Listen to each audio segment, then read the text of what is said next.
This Premier League Matchday 5 picks edition of the Premier League Gambling Podcast on the MLB Gambling Podcast is brought to you by DraftKings Sportsbook. Download the app now. Use the code SGP. New customers can score $200 in bonus bets instantly when they bet just $5 on football, only on DraftKings Sportsbook with the code SGP. We're also brought to you by Game Time. Snag the tickets without the stress. Use the promo code SGPN on your first purchase to save $20. Download the Game Time app and use the promo code SGPN. We're also brought to you by Underdog Fantasy.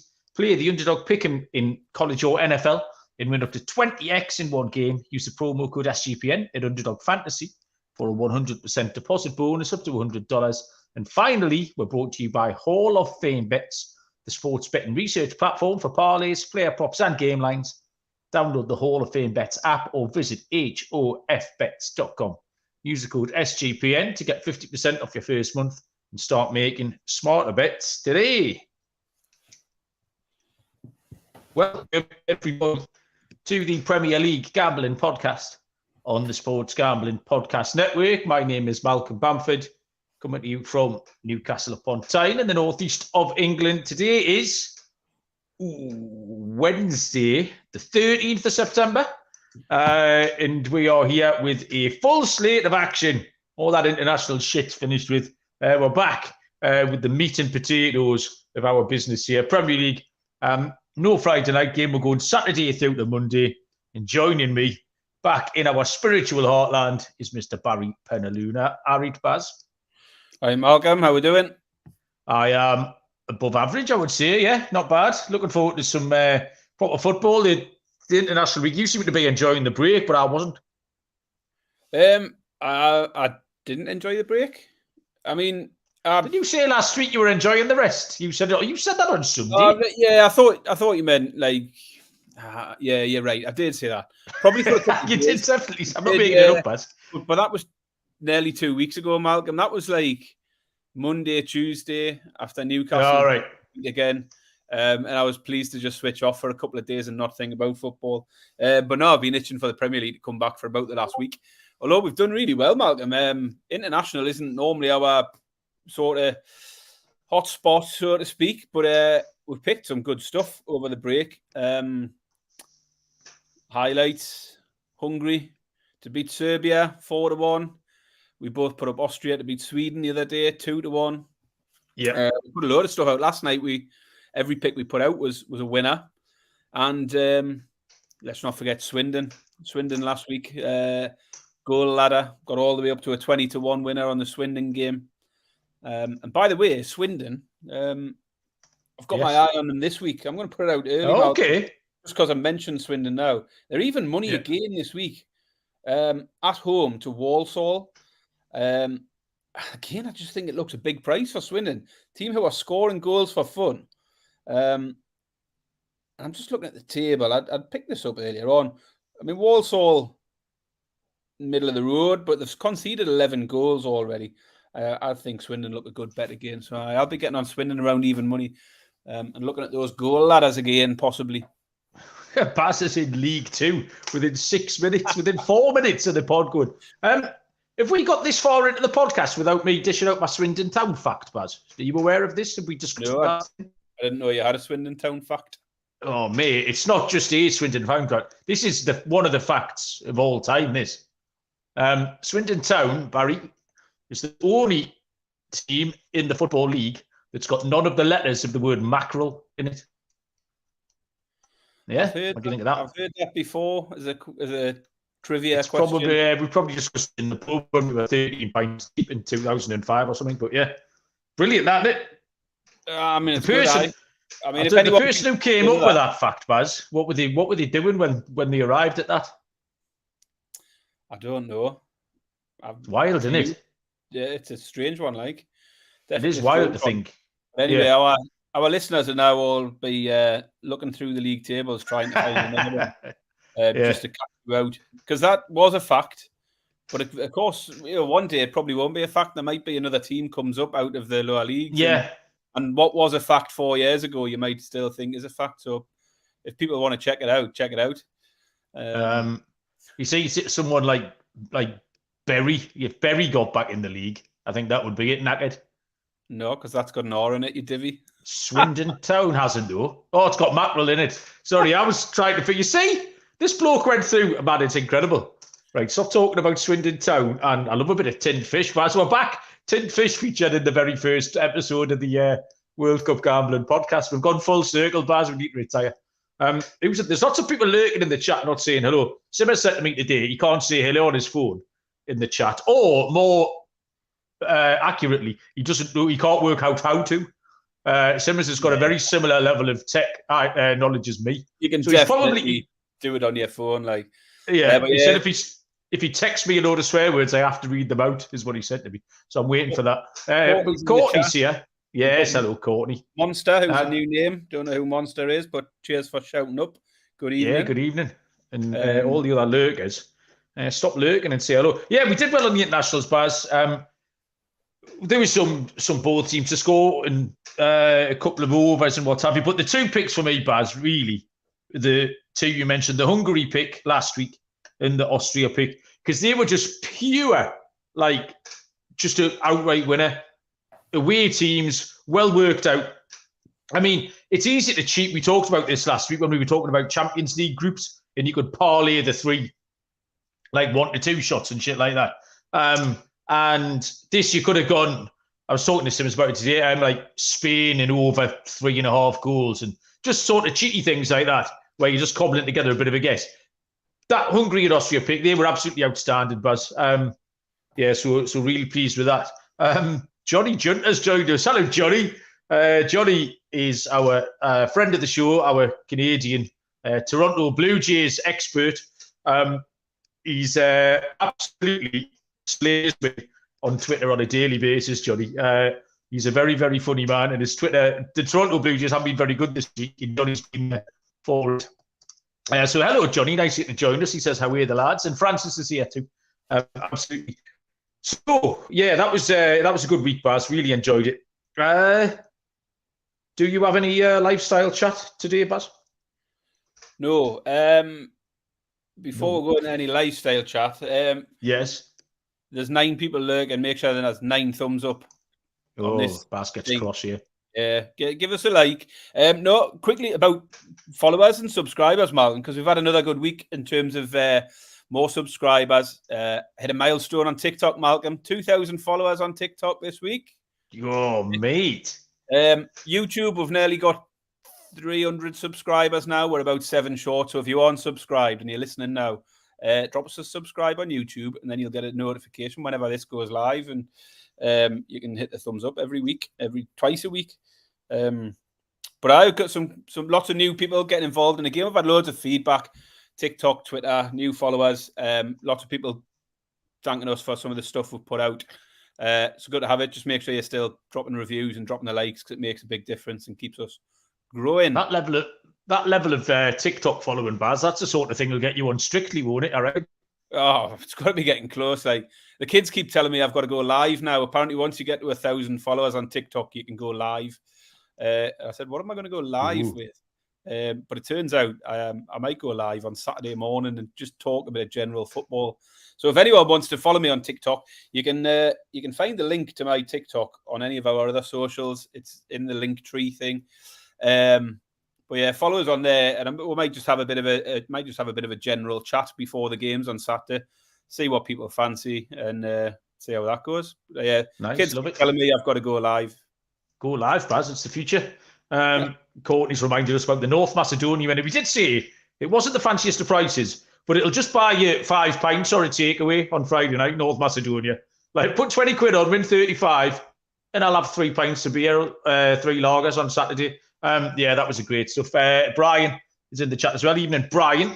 I'm right, we can get stuck into these. I had a cracking story about Lego Sharks, Baz, but we've used up the whole lifestyle chat, talking whatever we've been talking. I'll tell you about DraftKings first before we get into it. Football is back in full swing with another week of epic games. Got you covered for every one of them. DraftKings Sportsbook is an official sports betting partner of the NFL. New customers get $200 instantly in bonus bets when you bet just $5 on football. No one's missing out on the action. DraftKings customers can take advantage of 2 new offers every game day this September. So get in on the NFL Week 2 action with DraftKings Sportsbook. Download the app, use the code SGP to sign up. New customers can get $5, take home $200 instantly in bonus bets only on DraftKings Sportsbook with the code SGP. The crown is yours. Gambling problem? Call 1-800-GAMBLER. See DraftKings.com/sportsbook for details and state-specific responsible gambling resources. Bonus bets expire 7 days after issuance. And game time. The Ticket People, one of our favourite sponsors here. The fast and easy way to buy tickets for any sport, music, comedy, and theatre that you like. Killer deals on last-minute tickets. It's easy to find and buy the tickets that you want. And the game time guarantee means you get the best price. Game time will credit you 110% of the difference if you find tickets in the same section in row. So the thing to do here is download the Game Time app, create an account, use the code SGPN for $20 off your first purchase. Terms apply. Create an account, redeem the code SGPN for $20 off. Download Game Time today. Last minute tickets, lowest price guaranteed. Okay. We're going to start on. There's no Friday night game for the first time this season, so we go. I think that's a residue of the international break. All the players will be returning back to England from wherever they've been. So we go Saturday lunchtime, 12:30 kick-off is Wolverhampton Wanderers against Liverpool. Wolves are 7-1. The draw is 15-4 plus 375, and Liverpool are 2-5 minus 250. I made a right hash of this, Baz. I handicapped this 3 different ways. I went initially with my gut, how I felt, and I then kind of I did all of this on Monday, Baz. I went quite early, and then I spent all day yesterday like talking myself out of it, and then I spent all the day talking myself back into it. So I'm going to go where I started. Wolves have flattered to deceive a little bit. Played well at Man United, got an ugly 1-0 at Everton, but I've conceded 7 in the other 2, which were a poor result at Palace last time, a 3-2 defeat. And they conceded 4 against 2, put 4 past them, can't remember. So, it was Brighton, they lost 4-1 at home to Brighton. At Molineux is where they should be more competitive. They were certainly last year. They beat Liverpool 3-0 last year in this reciprocal fixture. Liverpool have started really well. A couple of goals, both and drawn 1. The 3-0 win against Villa last week was a very good result. Having looked a little bit wobbly against Chelsea, they should have lost at St James's Park, pulled one out the fire there. And their other result, what's wrong with my memory today, Baz? The home win against Bournemouth looked shaky as well. So my instinct here was goals rather than a side. You can't be taking Liverpool at minus 250. We don't go that sort of price anyway. And I'm still not really convinced that they should be that price. Van Dijk is still going to be missing. We handicapped that in last week, and then they kept a clean sheet against Villa, and Villa are a better team than Wolves. But all the goals are short, as you'd expect. The over 2.5 short. It's 11-25. Both teams to score. It's minus 150. However, Baz, this is the early game on Saturday. Liverpool have looked dodgy at the back. They're missing Van Dijk again, and these South American players are getting back late, and they did have some issues. Darwin Núñez apparently had some muscle issues with Uruguay. I think we had Luis Diaz has been with Colombia. Alexis McAllister has been with Argentina. Wolves haven't been terrible. Their expected goals against Brighton and Manchester United was over 2. Gary O'Neill is playing and talking a really positive game. I've got 3 picks here, Baz. So this was my initial pick. I'll talk you through what I did. Was the Wolves team total. I think they can get 2 goals, Baz. Over 1.5 Wolves goals is 5-2 plus 250. I then sort of dropped my arse a bit and thought, even if I like that, a safer bet would be the total to go over 3.5 because Liverpool have been full of goals. So if Wolves shit the bed, Liverpool could still get me there. So that was Monday and Tuesday. Today, I thought, fuck it, I think Wolves are going to win 7-1. So what's going to happen is, Baz, Wolves are going to win at 7-1, having scored 2 goals. Or maybe they'll have to win 3-2 because the total's going over 3.5. So yeah, Wolves and Wolves team total, Baz, please. Christ almighty, that's a way to start the show, isn't it? I didn't say right song and dance to that. Right. I've gone another way, really, because Wolves have just they've played all right, but they've only got the one win, and that come against Everton. Everyone beats Everton. They've only scored 4, conceded 8, and I think Liverpool have been efficient so far. I would say I think they've been better than I was expecting from them at the start of the season. But nothing hugely surprising in the results for Liverpool. They drew with Chelsea, no surprise there. They beat Bournemouth, as you would expect. And although the Newcastle game was ridiculous, it ultimately shouldn't be seen as any kind of shock because Liverpool always run out winners against Newcastle in recent years. The result I wasn't really expecting from Liverpool was the Villa one. I thought Villa would compete in that one, and it was fairly easy for Liverpool in the end, running out 3-0 winners. So they are doing the business so far, and I think that clean sheet against Villa was a bit of an eye-opener. One thing we didn't expect was many clean sheets from Liverpool. I mean, Wolves have only had the one home game so far. That came against another strong attacking side in Brighton. Brighton managed to put 4 past them, beat them 4-1. And I could see a similar sort of outcome here. So I'm on the complete opposite side of it as you. I think Liverpool minus 1.5 on the handicap at 11-10, plus 110. I thought about Liverpool goals. It's a similar price for Liverpool to score 3 or more. But I just think, personally, I think if Liverpool score 3 or more, they'll cover the handicap. I don't see Wolves scoring 2 goals. So I'll take the handicap because that gives me the 2-0 win on my side also. So the bet for me is Liverpool minus 1.5 on a handicap at 11-10. And that's not much of a help for anybody. So we've gone 2 completely different directions there. But there you go. I think most of the chat's on your side. I've been laughed out the comment section so far. We've got Pavel, the Plymouth fan, who's not buying it. Francis isn't a big fan of Wolves either. Serial's here. Serial wants to know about the FPL wildcard, so we'll cover that at the end as well, Baz. Don't let me forget to do that. Next up then, 3 o'clock games on Saturday. There's a few of these. 1, 2, 3, 4, 5. Yeah, 5 3 o'clock games, a bit more like it. First up is Aston Villa versus Crystal Palace. Villa are 9-10, minus 111. The draw is 5-2, and Crystal Palace are 3-1, Baz. Yeah, so a bit of a mixed bag for Villa.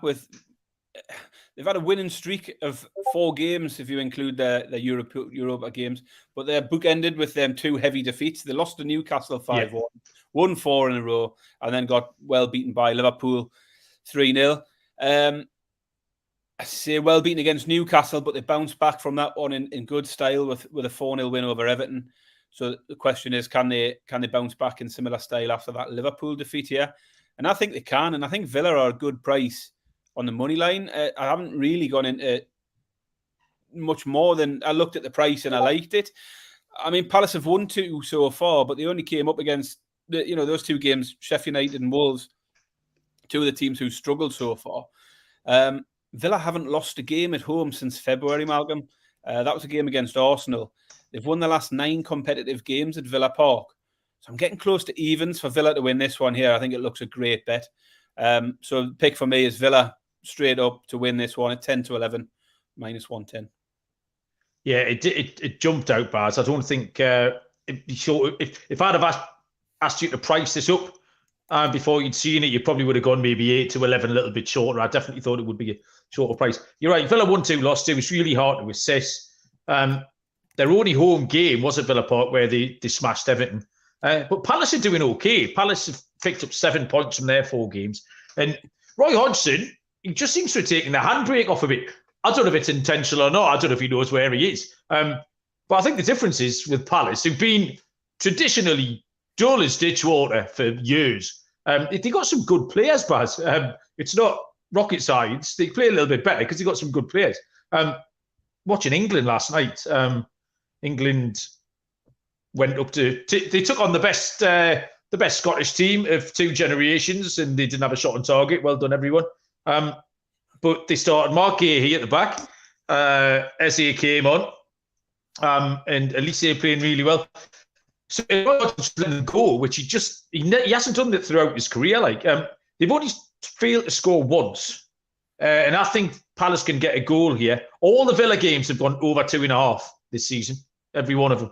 Over 2.5. It's the same price, Baz. It's 9-10, minus 111. So yeah, pick your poison there.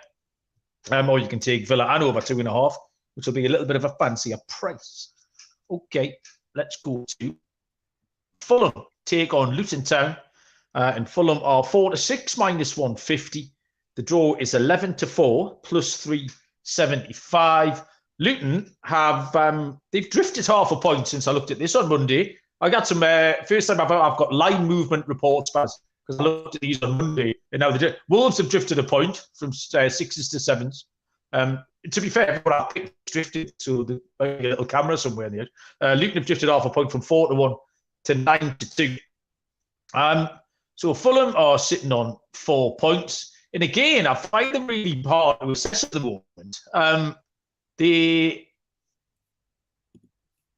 had a lucky win at Everton, where they were the second best team in the game. They're awful defeat at Brentford, an excellent point at Arsenal, and they got home to Man City, which means nothing. So they really got 4 outcomes, and none of them are correlated. The trouble they've had is this Polinia thing, because he is by far their best player, and he's got that Wilf Zaha thing going, where if he plays, Fulham are competitive, and if he doesn't, they're not. Now, I think he'll probably play. It all depends on his mindset now, whether he's going to buckle down and be the player he was after all the shenanigans with Bayern Munich, where if you don't know, he flew out to Munich on the last day of the window, was all set to join, and then Fulham decided they weren't going to sell him, so he had to come back. Luton have lost 3 out of 3. They've competed in parts. They weren't terrible against Chelsea. They weren't terrible against West Ham. And they faced tough opposition. They faced Brighton, they faced Manchester City, and West Ham, who are a form team. I think Luton can get off the mark here, Baz, and I think they can do it with a draw. The price is 11-4, which is plus 375. And Baz, do you know what this is for the first time? You tell me. It's Malcolm's $1 scored a goal. It's Malcolm's $1 week. Look at that. Thank you very much, Pat Foster, for the 1-1 of the week. Jingle. Francis was just asking. Francis, you're too late. It's the 1-1 of the week. Pat Foster got in the studio and knocked us up the 1-1 of the week jingle. This is the 1-1 of the week, Baz. The price is 7-1. If this plays the draw, 1-1, 7-1, Baz. What you got? Not the 1-1. We can't both win with a 1-1, so that's not good for me. I'm not sure what to make of Fulham, though. This was a hard game for me to handicap. They started off with a win for Everton, well beaten against Brentford, went and put in a really solid performance against Arsenal with a draw, and then well beaten in a game against City, which, game against City doesn't teach us anything, really. So they're all over the place. There's not really any form to follow with Fulham. As you say, Polinia, I've mentioned here as well. It's a bonus that they've kept him. Sounds very much like he hopes to rekindle that move to Bayern in January. So it is very much down to how he knuckles down now. Willian stayed as well. He was linked with a move to Saudi. So, they've lost Mitrovic, but they've done okay to hold on to them too, albeit possibly short term. Luton have played 3, lost 3. It's clear it's going to be a tough season for them, and they're going to have to scrap for every point, as we expected. But I like goals in this one. All 3 of Luton's games so far have had over 2.5 goals in them, and 3 of Fulham's 4 games have also gone over. So I just can't really get any feeling at all for Fulham or Luton in terms of the outright picks on this one. I think Fulham will be a hard team to predict from one week to the next. They'll be capable of throwing in the odd dud performance, where a team like Luton could go and beat them. And that could happen this weekend. But I just didn't feel anything strong enough. So I'm going for what I thought was a fairly safe play, was the over 2.5 goals. It's at 4-5, minus 125. So that's a pick for me. Fulham v Luton, over 2.5 goals at 4-5. The only problem with that is, Baz, 1-1 is under 2.5 goals. You see what's happening? And your 1-1 record is currently at 100%. I'll tell you what's not at 100%, Baz. The NFL pick of the week, that went tits up. Did you notice? Just about every game in the NFL went under, apart from the one I gave out under 51. 70 points there was in that game. Holy shit. So yeah, we'll shelve that one. You can have a turn this week, maybe. We'll crack on with the Hall of Fame Bets is a new sponsor here. You can win bigger and better.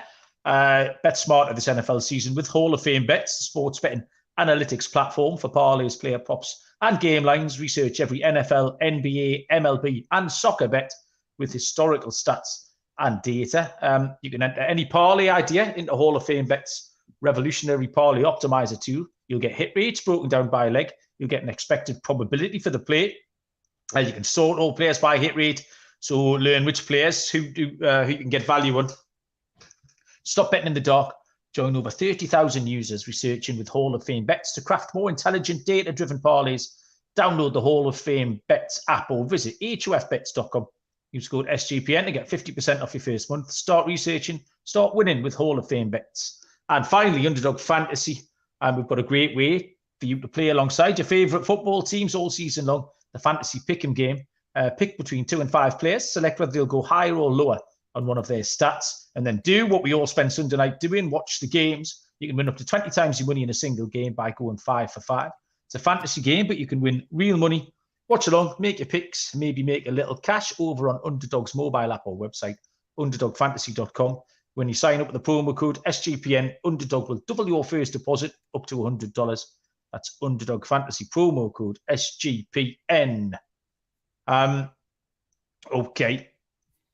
Next, 3 o'clock, Manchester United against Brighton and Hove Albion. Manchester United are 15-13, plus 115.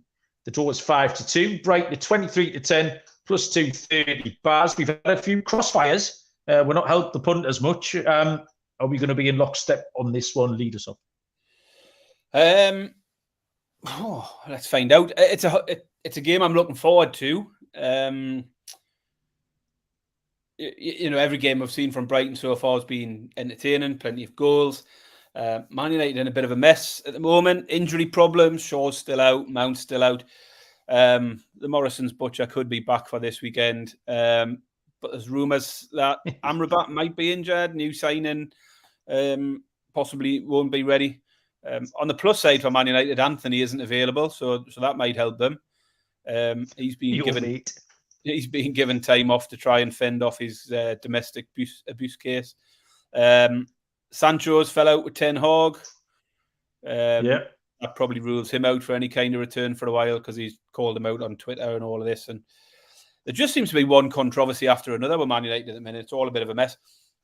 On the pitch, I mean, the big positive for Man United is their home form. We've talked about it over and over again. Won both their home games this season. They've scraped both of them, haven't they? The Wolves game, day one, where Wolves were shafted with that non-penalty. And the Forest game where they went 2-0 down very quickly and won via that penalty where Rashford definitely dived. So, yeah, two home wins, but could have definitely been a different picture if things were a little different. Brighton have won 3, lost 1, 2 4-1 wins, a 3-1 win. And the defeat was a 3-1 as well. So all of their games have went over 3.5 goals. All of them have hit the both teams to score. Man United's last 2 games both went over 3.5 and both teams to score as well. And I think those are the two that initially come to mind. The both teams to score, the over 3.5 possibly. Both teams to score you can rule out entirely. It's 2-5 and it's minus 250. You just can't be betting that at that price. So I think the over 3.5 at 11-10 seems a good price considering the both teams to score is so short. And Brighton eventually are going to shock in a game where it isn't over 3.5. I get that. But the form at the moment is goals every week with Brighton. So I'll keep riding that whilst that's the case.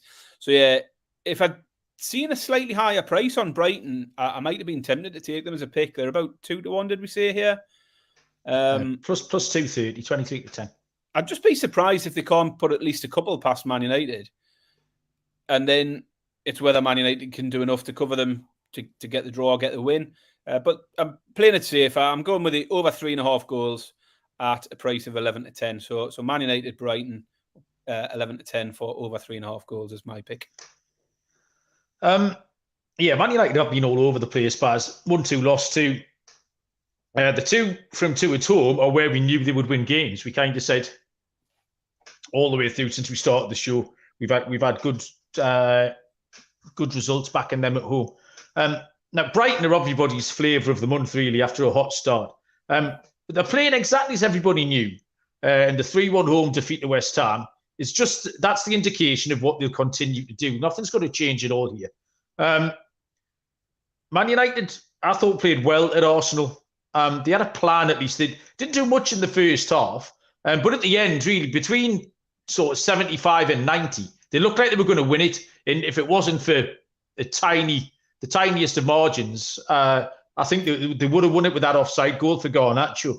And away at Tottenham, they should have had a penalty, and Bruno Fernandes missed a sitter. They should have won that game too. So I don't think the form line's absolutely awful. I'm hoping they'll keep the Man United forwards will keep the Brighton defences busy as they've kept Greater Manchester Police recently. And I think they're a massive price here, Baz, at home. It's a good chance to get them. It's similar, I think, to what you called with Aston Villa. A good team at home, a bigger price than you expected. Or certainly not that you expected, but I don't think we'll see this price too often here. I'm going to take, are you ready, everybody? Courtney, Nick, if you're listening, Nick Morris, anyone else sitting at home in their Spider-Man pyjamas, I'm taking Manchester United to win on the money line, 15 to 13 plus 115. Shane's popped up and said hello. Hiya, Shane. That's a new name as well. And AD as well. Some new faces. So yeah, that's Shane. fantastic. Shane gets an extra shout out because he's told all the lads at work to give us a follow. So yeah, appreciate that, Shane. Everyone should be doing that. If you're enjoying the show, let people know you're enjoying it and share it. Spread the word. All the links are in our bios wherever you go. So cheers for that. Much appreciated. Beautiful. Courtney's nearly fallen off her chair wherever she is. 3 o'clock.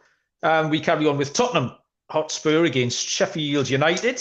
I need to turn my page over. Spurs are 7 to 25, minus 357. The draw is 17 to 4, plus 525. Sheffield United are 10 to 1. Underdogs. This is me, innit? Spurs have had a good start, 10 points from 12. They've scored 11 goals. Maddison has been outstanding. And again, playing as we thought they would, but have actually, I think, arrived a little bit earlier on the scene. We thought it might take them a little while to get going. But hats off to Postecoglou. He's got them going. Like I say, Maddison's hit the ground running, which has been key. They have looked dodgy at the back in spells. At Brentford, they were behind. Man United should have been in front. But they've done everything that's been expected of them. They scored goals at Burnley last time. It was a great win. Sheffield United, we had them sort of bottom of the league. We had them a little bit better than Burnley. Worse than Burnley and Luton in a lot of our pre-season stuff, Baz. And they played really well. They got the draw at Everton. It's home to Everton last time, the 2-2. They pushed Forest really close. And they pushed City close as well. They probably should have beaten Everton last week, actually. Jordan Pickford made a ridiculous double save at the end. That opening defeat to Palace was poor. But other than that, they've been pretty competitive. I'm still not sure about Tottenham's defence. Cameron Archer looked really lively last week for Sheffield against Everton. I fancied fading Spurs, but I wasn't brave enough to go for the draw. I've got 2 picks here, Baz. The official plays both teams to score. I think Sheffield United can get one, even if Tottenham run up 3 or 4. But I don't think they will. I think Sheffield United, we've seen it. They haven't been humped all season. They've been beaten by 1 at Forest. They were beaten by 1 at home to Palace. Oh, we've lost Malcolm there. He's dropped out of the feed. He's back. Oh. Malcolm, we lost you there for a second. Oh, me? Did you? Yeah. I didn't even notice, Baz. I was engrossed. You went, and now you're back. Right, okay. 2 picks. Official plays, both teams to score. Oh, we heard that bit, man. Right, okay. Second one is that Sheffield United plus a goal and a half on the Asian handicap is a shade over even money, but it's 41 to 40, so even money effectively, plus 102. like I say, they only lost by 1 to Manchester City. They only lost by 1 at Forest. They only lost by 1 at home to Palace. And they got a draw with Everton. So they've covered that every time. And they showed they could be organised against Manchester City. So I'm fading Tottenham a little bit, but not completely. Sheffield United on the Asian handicap and both teams to score back. Yeah, funnily enough, I looked at that same pick. I haven't gone that way, but I did look at it because of the fact, as you say, they've only lost, when they have lost, they've only lost by the odd goal, by a single goal, I should say. It's one of those situations where I look at the money line prices and you see any team in double figures and you think, right, can I make a case to back this team here? So Sheffield United at 10 to 1, sort of looking and you think, can I make a case? But I think it's hard. I haven't been able to get to that point where I think Sheffield United are worth a punt at 10 to 1. Spurs have scored at least 2 in every game. Francis has put up Spurs over 1.5 goals, but it's a very short price. Can't remember what it was. Minus exactly. 300. I've just looked it up to stick in the chat there. Very, very short price for that. But yeah, they have scored 2 in each game so far. I'm still not getting too carried away with Spurs just yet. They have had some nice fixtures to start the season. They've certainly started well, and they'll now be playing, full of confidence, which, had they've got off to a bad start, wouldn't have been the case. So there's a lot more positivity around the club now, and we know as Newcastle fans, when that sort of atmosphere changes in the ground, it carries over onto the pitch and stuff. So Sheffield, as you say, they're winless, but not disgraced themselves in any game. So there are positives, but not enough for me to convince myself I can take them at 10 to 1. If this was last season's Spurs and you put up any team against them at 10 to 1, I would have been all over it. Because it was exactly the sort of thing we would sort of go for when Spurs were at the lowest ebb last year. But not this time. Goals, for me, the bookies expect it to be goals. It's 1 to 2 for over 2.5 goals. But they obviously expect Spurs to be far more likely to get the 3 goals needed to hit that, because the both teams to score is far more backable. 10 to 11, minus 110. Given that Sheffield United have scored in each of their last 3, including the game against City, I think both the teams to score here is a good pick. I've thought about Spurs goals because that's what's been coming in each week. But Spurs to score 3 or more is the same price as both teams to score, and I just feel I'd much rather be on the both teams to score at the prices, because I think Sheffield United can get a goal here. I'm not sure about Spurs defensively. They might go and win the game, but I think Sheffield United will get on the score sheet. So yeah, the pick for me, Spurs v Sheffield United, both teams to score at 10 to 11. The final 3 o'clock is West Ham United against Manchester City. West Ham 6 to 1. The draw is 7 to 2 plus 350. Man City are 9 to 20 minus 222. Baz. Yeah, I mean, great start of the season for West Ham. 1 draw, 3 wins. Both teams to score has hit in every game. Over 2.5 is hitting the last 3 on the bounce. They're another club who seem to have a lot more positivity around now. I mean, we done a season review on West Ham sort of a week before the season started, and it was looking bleak, wasn't it? They'd lost Rice, they'd signed nobody. They looked like they were going to lose Paqueta when Man City came in for him. And you fast forward a few weeks, they're looking good shape, they're playing well, they're a stronger squad now, I think, with Ward-Prowse coming in, Alvarez, Kudus coming in. They've really beefed up that midfield. And yeah, they've lost one quality player in Rice, but they've signed well, I think, and definitely look a more solid outfit now, I think. City, no surprises, maximum points, 4 from 4. I think early in the season, City can occasionally be vulnerable, but not so much this season. They've been very efficient. But they have had some easy games as well. They played 2 of the promoted sides in their first 4 games. First instinct was City goals again, because it's the obvious one we always run to. City to score 3 or more, possibly. I think that was 6 to 4 for City to score 3 or more. But I think the handicap for City could be a safer play. I think City may well score 3, and if they do, they'll likely cover the handicap. It's very similar to what I was thinking on one of the earlier games. Can't remember which one it was now. Liverpool. You have to go a long way back for the last time anyone scored 2 past Man City. So if City can score the 3, they'll cover the handicap minus 1.5. The handicap then gives me a 2-0 win on my side as well. So I'm getting 5-4 for City to win by 2 or more.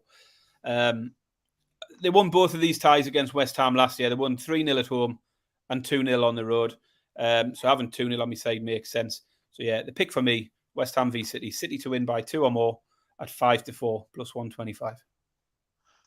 Exactly the same pick, Baz. This is the bet of the season so far for me. I don't want anything to do with West Ham. I know you made some points. I still think they're shite and will prove to be. I don't like any of their form lines at all. They were lucky against Chelsea, who have proved themselves to be a bit shit. They've got to win at Luton, whatever. 1-1 draw, Bournemouth, whatever. I can't remember who else they beat. Who did they beat? It can't be very good because I'm not keen. And Manchester City aren't 1-5 shots for the first time in forever, like they were against Burnley and Sheffield United, whatever.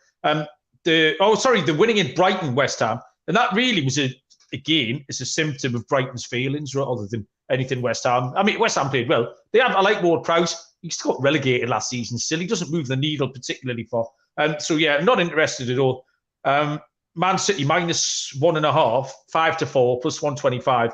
If you want to take my minus 2.5, it's 26-9 plus 290. I thought they were great bets. Yeah, this was dead straightforward for me. Manchester City on the Asian handicap, same bet as Barry. Tea time on Saturday is 5:30, kick-off 3:30 Eastern between Newcastle United and Brentford. Game I will be at. Newcastle are 9-17, minus 188. Draws 3-1. Brentford are 5-1. Are they? No, yeah, they're 5-1. Brentford have been nipped in half a point by the books. They were 11-2 on Monday when I looked at this first. They're into 5-1 today. I thought, like Manchester United at home, I thought was a good price, Baz, and Villa at home. I thought the bookies might have eased up on Newcastle a bit because we haven't been great, and I thought there might be a little bit of 8-11 or 7-10 or something. And I would just take Newcastle outright, but they're not. They're still a prohibitive price because it has been a mixed bag for Newcastle. But we did this last year. I mean, we lost at City 1-0, not a terrible result. We weren't very good at Brighton. Should have beaten Liverpool, and we beat Villa 5-1. And I do think we'll start progressing again. We've got a good run of fixtures now. But they're too short at that price to take on the money line. Did beat Brentford 5-1 last year. Round about this time of year, actually. A little bit lucky. Brentford had a goal disallowed by VAR when it was 0-0. And that, I think, would have tipped because Newcastle came back almost immediately and got the noses in front. It was fine margins. Brentford have won 1 and drawn 3. They're full of goals. They've scored 2, 3, 1 and 2 in the 4 games. Newcastle haven't looked like keeping a clean sheet in months and months and months. It's something like 1 in 22 or something. Where around about January time, all Newcastle could do was keep clean sheets. We had the second best defensive record in the Premier League last year. But we just haven't looked like keeping a clean sheet in forever. They sorely missed Sven Botman last time out with Brighton. He's 50-50. Even if he does play, Brentford will get a goal. I think Newcastle will win, but I do think Brentford will get on the score sheet. Both teams to score is short, Baz. It's 3-4, minus 133. It looks like it's safe blatantly. Yeah, I mean, I've said before in the last couple of weeks, I'm not massively concerned by Newcastle's form as such. Only 3 points from the 4 games, but difficult games, and 4 games that only yielded 4 points for us in the same fixtures last season. That said, I mean, it's form that does put doubts in your mind, and we've talked before about how momentum can be a big thing, and it works both ways, doesn't it? I think Newcastle might bounce back, but that momentum of 3 defeats in a row could spiral. I hope it doesn't. I think Newcastle will bounce back here, but similar to you, I thought it'd be a slightly bigger price. 1-2 is too short for me, and when Newcastle are 1-2, then I can't get involved in anything. I don't fancy that, so I therefore don't fancy Newcastle goals and things like that. I mean, if I wasn't, Brentford at 5-1 isn't a. It's a big enough price that you could be tempted with that if you weren't sort of betting with your heart overhead sometimes. Anyway, I mean, Brentford they come here unbeaten, 1 win, 3 draws, so should be full of confidence. Their only win was against Fulham, and then they drew their other 3, which were all home games. I just couldn't. It's another game where I couldn't find anything I fancy strongly. Either be that on goals or either team on the outright. So I've went back to last season's angles and the corners angles on Newcastle games. As we know, Newcastle were great for corners last year. That it hasn't been the case so far this season, and I've not really got involved in the corners bets yet this season. But we've mentioned it's been a difficult start for Newcastle. This is where things open up a little bit. So I was thinking Newcastle corners, and the starting point there is Newcastle to score 7 or more is around even money.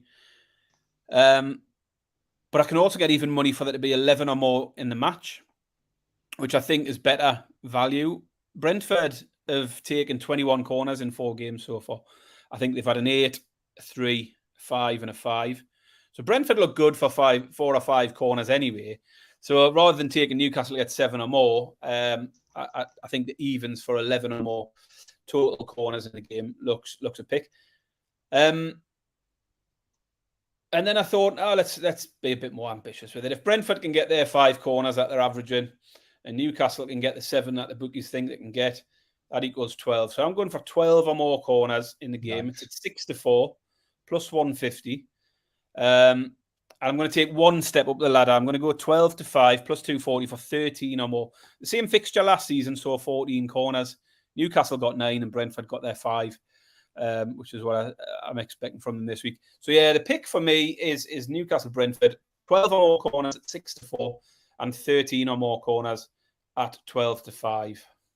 Like that, Baz. I mean, there's no change in the styles of play, the two teams as well, Newcastle and Brentford. They're just going to go for it, I think, the two of them. So yeah, I think you're absolutely right. We move across to Sunday. The early game, 2 p.m., which is 9 a.m. Eastern time, is Bournemouth against Chelsea. Bournemouth are 15-4 plus 375. The draw is 14-5 plus 280. Chelsea are 7-10 favourites, minus 142, Barry. I mean, the first thought when I looked at this, Malcolm, is what have Chelsea done so far this season to justify being 8-11 favourites in this game? They never win, Baz. They never, ever win. Enzo Fernandez, they signed him for 105 million quid. He's walked off the field twice a winner since January. He's played about 35 games. Twice. He must be thinking what's going on here. What's his feeling? They never win. It's nuts. It's crazy. 8-11 favourites, not having that at all. 1 win in 4. 3 of those 4 were home games as well. And the only team they've beaten is the team who are predicted to finish rock bottom of the league in Luton. And I said this before the Forest game. After that Luton game, it was looked a convincing win in the end, 3-0. I mean, it was still only 1-0 after an hour. They left it late to sort of get away from Luton. And I said before the Forest game, as I say, I think people got a bit carried away with that Luton result. Forest were a massive price, and I said we'd take them as an underdog, and that worked out. They lost to Forest. They've lost to West Ham already this season. The draw against Liverpool was probably an all right result, probably a fair result, and one they'd be happy with. And Bournemouth are winless with 2 defeats and 2 draws. But the defeats were against 2 form teams in Spurs and Liverpool. And the 2 draws were against 2 other sides who are in good form in West Ham and Brentford. They've actually faced 4 sides who are all unbeaten. So Bournemouth haven't had the easiest of runs. And as I say, the 4 teams have come across so far are all unbeaten so far. Well, Chelsea definitely aren't unbeaten. They've lost twice, and they can lose again here. The problem with Chelsea is the lack of a striking option. Jackson, I think he looks a good player. But he hasn't covered himself in glory. He's missing sitters week after week. Reminds me a little bit of Werner when he came in. He was getting all of the opportunities, getting in all the right places. But could he put it in the net? Could he? And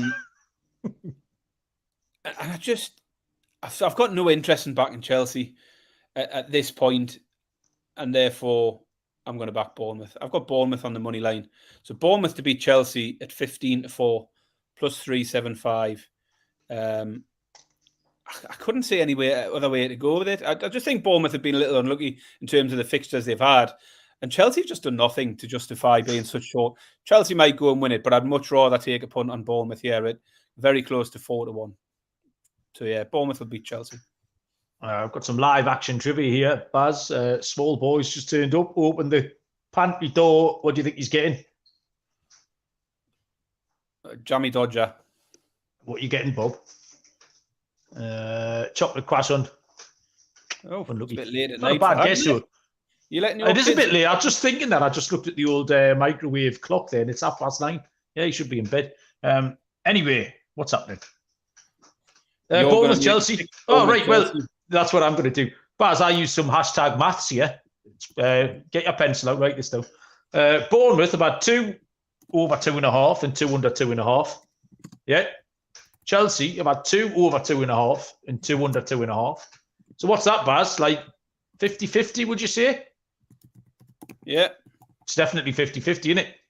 The under 2.5, therefore, is the bigger price. It's 13-10. So you're giving me heads or tails, Baz. You're giving me 13-10 heads. I mean, I don't know what else you want me to do. It's just simple arithmetic. I'll take the under 2.5 goals, 13-10 plus 130. And Shane was whinging that I'm keeping the croissants in a pantry. Where else would you keep your croissants? If you haven't got a bread bin, do you have a bread bin, Baz? Don't have a bread. I have a bread basket of kinds. Has it got a lid? Like a... It's like a Was basket. that it? No, this is the biscuit basket. But we have an identical one. The biscuit basket is With on the the bread. table next to me. Do you want to know what biscuits I've got in my hand? I thought I saw some digestives there, didn't I? Controversial. What's in my hand now? What biscuit? This is going to be controversial. Fig roll. It's a Jaffa cake. Is that Is a it a biscuit cake? though? Is it a cake or is it a biscuit? It's a biscuit, mate. As was a landmark court case, you very well know it was a biscuit. Yeah, it was a cake. It's a biscuit, man. Cake. Wasn't it? Oh, No, God. they won the case. They argued it was a cake. The late game on Sunday, 4:30 kickoff is Everton against Arsenal. 19-4 plus 475 for Everton. The draw is 7-2. Arsenal are 1-2 minus 200. Everton got off the mark last week, scored the first goals, got the first point with a 2-2 at Sheffield United. They played okay, but the level of form is hard to assess because it was Sheffield United.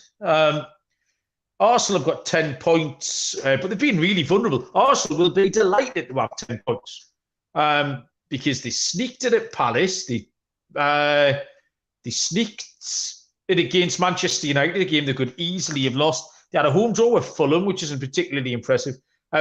All 3 wins were fortunate. Everton beat Arsenal 1-0 last season in Dyche's first win. Now, this is a Sunday primetime game, and I just think Arsenal's luck might run out here, Baz. Everton do look like they're cranking up a little bit. Dan Juma and Beto made a little bit of a difference to them going forward. Beto does look a lot of fun up front. He's going to cause problems.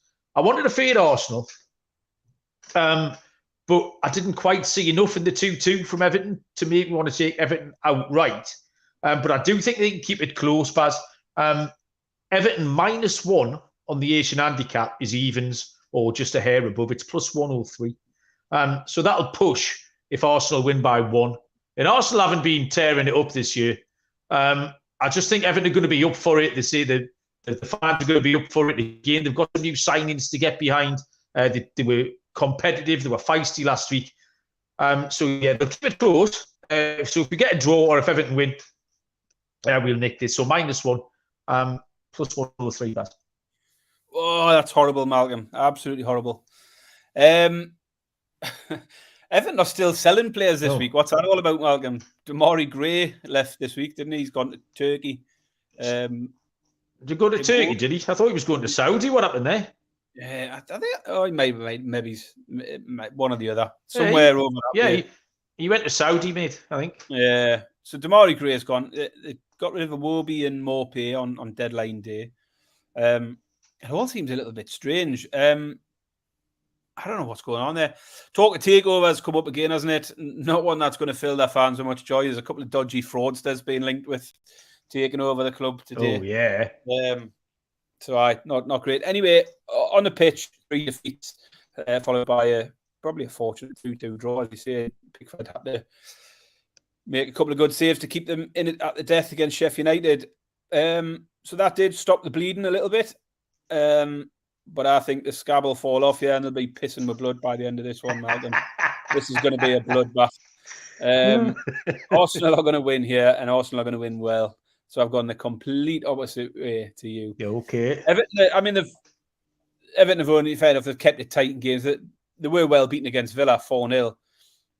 They kept it tight in their other games, but that was Wolves, Fulham, Sheffield United. Nothing of the quality of Arsenal or Villa who did manage to hammer them. And I've been quite low on Arsenal for the same reasons. They haven't been blowing anyone away, but I think they could do it here. I think Arsenal win this by 2 goals. I think it's a good price, 11-8 plus 137. Arsenal to win by 2 or more at 11-8 is the main pick. But I think Arsenal are going to get a few here. Arsenal to score 4 or more goals at 5-1. And Arsenal to score 5 or more goals at 14-1. I'm having a bit of that. Small stakes, bit of fun. I appreciate Everton can keep things tight at Goodison Park. There's just a gulf between these two teams at the moment. And I think this could be a game where Arsenal might click and get a few. Appreciate it's not home comfort, but Arsenal will win this by 2. 11-8 for Arsenal to win this by 2 or more on the handicap. Easy. Okay, so completely opposite sides. I don't get your optimism around Everton. I don't know where it's coming from. I don't know where you found that. It was the same last year, Baz, and Everton won 1-0. Circling the drain, aren't they, Baz? Circling the drain. Yeah, they might just pop their heads up a little bit. Monday night football, 7:45 kickoff, which is 2:45 Eastern time, is Nottingham Forest against Burnley. Forest are 5-4. Drifted a little bit. They were 11-10 on Monday. The draw is 13-5 plus 260, and Burnley are 9-4 plus 225. Close us out with the winner, Baz. Yeah, before I start with that, Serial's with me. He's got Arsenal team total over 2.5. He likes Arsenal to get in amongst the goals. Get on the ladder, Serial. Get up the ladder. Let's take Arsenal all the way up. I'm going to batter them. Rubbish. Forest. This one's a bit of a rogue one. Like, it's a pick with very little in the way of form to back it up. It's one of those hunches where I can just feel I can see something coming, and I could be wrong. But I'm going to start by just throwing the pick out. I'm going to pick Burnley to beat Forest here at 9-4, and it isn't supported much by the form. As Forest have won the last 4 league games at home, covering this season and last. Burnley have lost 3 in a row, conceded 11 in the 3 games. The one little crumb of form is that they did beat Forest a couple of weeks ago, 1-0 in the EFL Cup at the City Ground. Albeit it's in the EFL Cup and Forest did make a few changes. But Burnley did go ahead against Spurs and ultimately they were well beaten, but they managed to score twice. They also managed a goal against Villa. And if Burnley could take a lead here as they did at Spurs, that might be enough. If they can get a couple of goals like they did at Spurs, that could be enough. Forest are in good form. They've scored in every game. They've scored 6 goals in 4, but they've also only got the 1 clean sheet. And Burnley are a team I think we both fancied more from pre-season. We fancied them to have a good season, to go well, to get themselves away from any relegation troubles. And although they haven't really played that well yet, they've faced Villa, Spurs and Man City. So they've had a really, really tough run of games. And I think this could be one where they get off and running. So I'm going to take the underdog here, Burnley to beat Forest at 9-4 plus 225. Well, I'm not wasting everyone's time here, Baz. My pick's Forest to win, 5-4. I'll tell you what the problem with Burnley's been, Baz. They've been shite. Like, everyone was like, oh, Burnley going to be great. He's a little mini Pep, little Manchester City live thing going on. They've been absolutely cack. Like, but terrible. Played good sides, though. This is got absolutely humped, though, by the way. Yeah. They're going to beat Forest. Forest are quietly clicking. I mean, they faced tricky opponents as well. 1-goal defeated Arsenal and Man United, but a win at Chelsea. And the home win against Sheffield United. The scoring goals and, crucially, Baz, they've got some good players as well. Nottingham Forest at the minute. I've been really disappointed with Burnley. We did expect some kind of magic, and it just hasn't happened yet. Forest were great at home last season. It was one of our go-to plays. This looks to me like, Baz, a middle third team at home to a bottom third team. That's it. That's the handicap. In 5-4, in that situation, I would take it every day of the week. See if you're throwing out the Ep.112 goal, which is normally a staple. It's home for Forest as well. So, yeah, pretty straightforward. I'll just take Forest, Baz, please. Yeah, I mean, right. Francis has put in their tricky round of games, and it just shows, doesn't it? Because we've been exactly opposite each other on at least 3 or 4 of those games. And I quite like my picks, but then you put down. That's normally when they're going to go wrong if you like them. Yeah, I mean, I did say when I started that Forest one, it's a pick that has no form to back it up, and I get that. But sometimes, there's just something that makes us think this is going to be the week it changes for a team, and I think it'll change for Burnley this week. But yeah, we'll see. AD's made a good point about Arsenal getting back to the last season system against Manchester United. So he fancies goals as well. Yeah, they got one back on your side. Took White back at right back, didn't they? Took Partey out where they'd been playing him in the back, and Gabriel and Saliba were back in the middle. Definitely looked better. So yeah, another one who likes the Arsenal goals. Before we make our parlay and dog and goal scorer picks, Baz, can you in 30 seconds explain to Serial and everybody else the FPL wild card? Because it's I'm going to definitely be playing mine because I checked my team again today. Oh mate, my team is absolute horseshit. It's like I picked it with a blindfold on. It's like I picked the names out of a hat when I actually did about 20 hours homework. I have no idea what I was thinking. Even though I did say at the start of the year it would be shit. It's embarrassingly shit. So yeah, can you just explain to people what I and a lot of the people will be doing?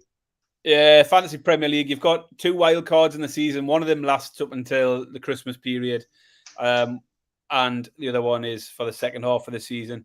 So basically, you play that wild card, you can make unlimited transfers that week, and you don't lose any points for making those transfers. Ordinarily, you get 1 free transfer, and then it's -4 everyone after that.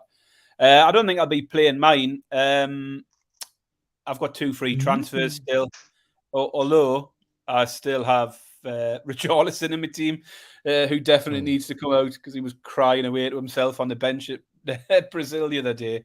The bloke's made a statement. Laugh at mental health issues, Baz. No, he's came out and said he needs some mental help. He's going to speak to a therapist and try and get his mojo back and all that, which is fair enough. But I can't keep him in my fantasy league team whilst he does that. So yeah, you can play a wild card, unlimited transfers. It's as simple as that, Serial. But remember, you might find a few weeks down the line it's more useful to you. So it depends on what you need. If you only need to make 2 or 3 transfers this week to get your squad where you want it to be, don't use your wild card. If it's an absolute shit show like Malcolm's, then you pull the trigger and you just start again. You don't lose any points, so it's not starting again in that sense. But yeah, I haven't had a proper look at my team yet, Malcolm, but I definitely need Richarlison and probably another couple of things that need to happen in mine. But I don't think I'll be playing wild card this time. Yeah. Mine. So I've got 4 defenders with that red mark next to their name, which means they're dead, basically. 4 out of 5. Okay. Business time, Baz. My underdog of the week is going to be Wolves at 7-1. I love this lunchtime play, Baz. All the Liverpool players are getting off their aeroplanes from where they've been, Buenos Aires and Caracas and Lima and Bogota. And they're all going to be tired. And they've got need defenders still. They must have got away with that. I don't know what Villa were doing last week. They should have put them to the sword. Wolves are going to get stuck right into them at 7-1. My parlay, which will definitely lose, is a money line treble, Baz. And it's on those home teams that I like. Those 3 home teams that are too big, which is Manchester United, Newcastle United, and Nottingham Forest. Three home teams in good spots. That plays plus 633, which is a shade over 6-1.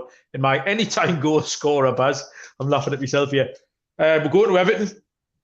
The big lad, Beto, the beast, boshing at the back stick with a crashing header. In it goes at 9-1 first goal. 3-1 anytime. Arsenal are always shit the bed when they play big, strong teams throughout my entire life. And Sunday is going to be an example of that. So there you go. What have you got? Beto can score. 5-1 Arsenal. I'm not bothered about Yeah, that. all right, we'll take. Oh, I know, hang on. 5-4. Yeah, something like that. What have I got? Underdog for me, Burnley to beat Forest, 9-4. Scorer, I've gone with Saka because Arsenal are going to score loads. Saka 13-8 plus 167. And the treble for me, it's an over 2.5 treble. Newcastle v Brentford, Spurs v Sheffield United, and Villa v Palace. All to be over 2.5 goals. Comes in at 7-2 plus 350. Simple. Very simple, Baz. Well done. We made the time up nicely at the end there. Thank you very much, Barry. Anything else you need to tell the people about before we go? No, it's all been quite quiet around here. No lifestyle stuff going on. Well, I say we ended up with not much time. Like I say, I do have quite a good story about a container ship full of Lego that went overboard in 1997. But we'll leave that for another day, Baz. Thanks, everyone who listened. Yeah, it's funny, and it's a good story. I've teased you with that one, Buzz. We have more time on our Sunday night show anyway, Malcolm. Yeah. If you want to listen to that story... We won't have much time Sunday because our Sunday night show, if you listen to this one, make sure you come back Sunday night because it's Champions League next week. Oh, shit. So we're just going to talk Newcastle and AC Milan for hours on end. But yeah, big Champions League show this Sunday. So yeah, looking forward to that one. Excited. Everyone who joined us in the chat, thank you very much. Courtney, AD, Pavel, Monster was in there, Serial, Captain C&O, Francis. If I've forgotten everybody, I hope I haven't. But yeah, thank you very much. We do appreciate it. Like, rate, review, tell a friend to tell a friend, which is what who joined earlier on. Baz, was it Sean said that? Shane, not Sean, sorry. Shane. He's the man of the match this week for telling all his mates to listen. Thanks, everyone. We will be back on Sunday night. Good luck with all your picks. Until then, we'll see you down the road. Cheers.